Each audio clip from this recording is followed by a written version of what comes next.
এই যে রিকশাওয়ালা ভাই, দ্রব্যমূল্যের দাম যে হারে বৃদ্ধি পাচ্ছে, আপনি কি ঠিকঠাক ভাবে 3 বেলা খেতে পারছেন? খাইতে পারি না মানে? রিক্সা চালায় আইফোন কিনা লাইছি, ডেইলি আমার ইনকাম 1500 থেকে 2000 টাকা। আমি তো গরু আর মুরগি ছাড়া ভাতই খাই না। আর জিনিসপত্রের দাম বাড়লে কি ইনকামও তো বাড়ছে। কিভাবে? কিভাবে আবার কি, আগে রাস্তার এই মাথার থেকে ওই মাথায় গেলে 20 টাকা লইতাম, এখন লই 40 টাকা। ইনকামও বাড়ছে, জিনিসপত্রের দামও বাড়ছে। আগে তো পান্তা ভাতও জুটতো না, এখন তো গরু ছাড়া ভাতই খাই না। ওই বেটা, তুই কি নেশা করছস? নেশা করে এসব কথা কইতাছস? আমি 20,000 টাকা চাকরি কইরা না পারি খাইতে, না পারি ঘর ভাড়া দিতে, জিনিসপত্রের খালি দাম আর দাম। হালার ঘরে হালা, তুমি চাকরি করতে যে কাম করো 7 ঘন্টা, তোমার কি বেতন দিব 2 লাখ? যোগ্যতা নাই, আবার দোষ দাও সরকারের। তার মানে কি আপনি বলতে চাচ্ছেন সবাই জব বাদ দিয়ে রিকশা চালাবে? অবশ্যই। আমি কি কইলাম? আমি তো গরু ছাড়া ভাতই খাই না। আমি সারাদিনে কাম করি 12 ঘন্টা। তা আমি গরু না খাইলে কি হয়? গরু খাইবো? ওই বেটা, তুই তো অশিক্ষিত, তুই চাইলে রিক্সা চালাইতে পারবি। আমার ছোট ভাই অনার্স পাস কইরা রাস্তায় রাস্তায় ঘুরে চাকরি পায় না, ওই চাইলে কি তোর মতো রিক্সা চালাইতে পারবো? হালার ঘরে হালা, মাস্টার্স সার্টিফিকেট বাসায় ঝুলাই থুই আইছি, পুরা সে বাসা বানাইছে। তুই এসেছিস বেটা অনার্স লয়ে, আর শিক্ষিত হইছি কি হইছে? রিক্সা চালাই নাকি খারাপ? আর শিক্ষিত হইছি দেখি কি আমি রিক্সা চালাইতে পারবো না? বাবু মাইনছে কি কইবো? ওই বেটা, তোরা কি মাইনছে বাদ দিয়া যায়? আর হালার ঘরে হালারা, তোরা 2 দিন পর পর নাটক করো, সার্টিফিকেট পুরা এলাস।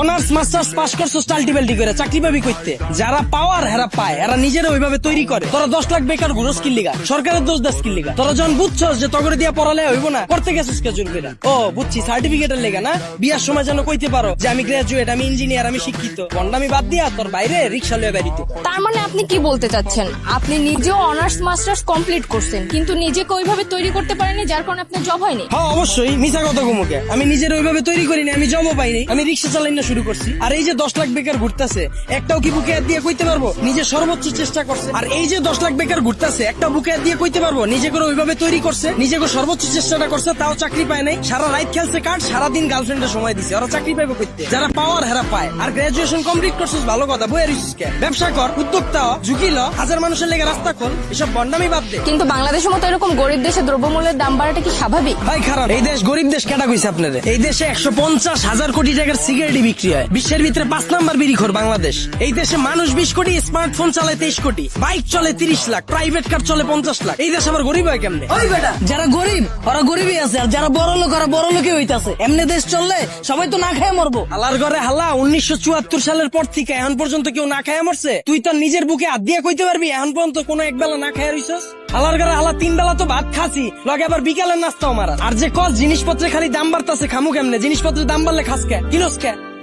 তাহলে কি আপনি বলতে চাচ্ছেন সাধারণ মানুষ না খেয়ে থাকবে? এনে আপনি আবার সাধারণ মানুষ কই পেলেন? এনে তো সবাই অসাধারণ, আমরা সবাই বাংলাদেশি, আমরা সবাই এক।